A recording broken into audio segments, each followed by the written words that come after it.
Today's assignment is to cut out 2 pieces of fabric for your bookmark. So in order to do that, you need your pattern.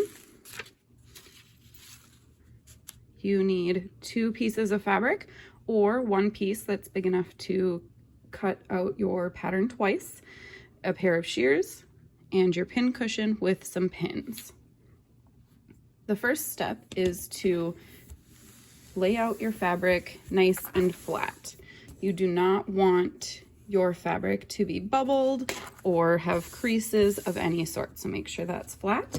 Then you take your pattern and line it up along the edge as best as possible. If you have a straight edge, maybe this piece was already cut out of and there's curves or funny shapes. Do your best to always keep it up against the side of some sort, not right in the middle. If I were to do this, pin it down and cut it out, I would then be wasting most of the fabric around the cut. So I can go ahead and line up 2 edges right along the sides of my fabric. Slide it in just a little bit. Then you're gonna hold it down and put in your pins. When you put in pins, you need to make sure, since we're going to cut around this, that your pin is not going outside the edge of your pattern. If I were to put my pin in like this, then it would be really hard to continue cutting. I would have to stop and readjust. So when you do this, make sure it stays lined up nice and straight, and put your pin down through the pattern and the fabric, across, and then up, back through the fabric and the pattern. That holds the pattern in place. I'm gonna go ahead and do this on the other end as well, continuing to make sure that I am lined up. Take another pin down through the fabric, across, and up through the fabric and the pattern as well. I'm gonna put 1 more pin in here. This time I'm going to come down to this side just to make sure it doesn't move on me, down and up through both layers. If you look at this from the back, you should see just the little lines of the pin. Okay, now I am ready to cut.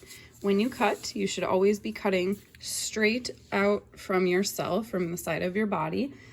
Try not to twist your hand in funny angles. It's also best to stand up. If you're sitting down, you typically end up cranking your elbow up at a weird angle, and it makes it difficult to get a nice smooth cut. Okay, so I cut that side, and then I'm stepping around the edge, and I'm going to cut away from myself again. Notice I am not cutting the paper. I am just cutting the fabric right along the edge of the paper pattern.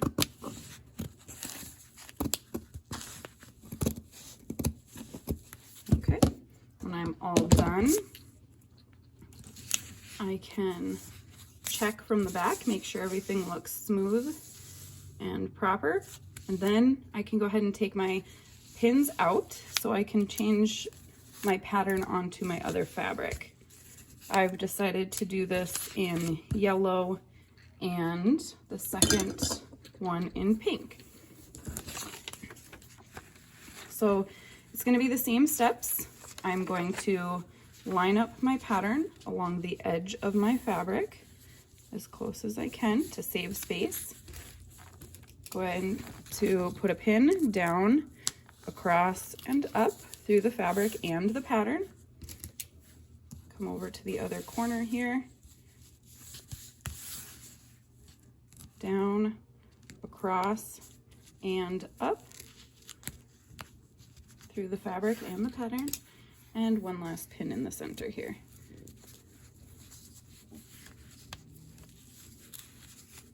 There we go. Now I'm ready to cut again. I'm gonna turn this at a little bit of an angle so that it's easier for me to get the right shear positioning. And spin my fabric this time instead of moving my body so that I am at the proper angle to cut.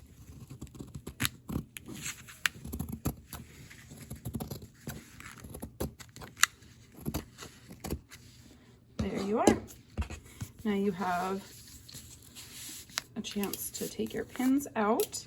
Make sure you're putting them directly back onto your pin cushion so that they're in a safe spot, not rolling around your table. You can set your pattern aside. That's where we will draw our design. And here you can see I have 2 pieces of felt that fit together. One will be the front side of my project, one will be the back side of my project. Make sure you put these pieces in a safe spot, preferably in your sewing kit.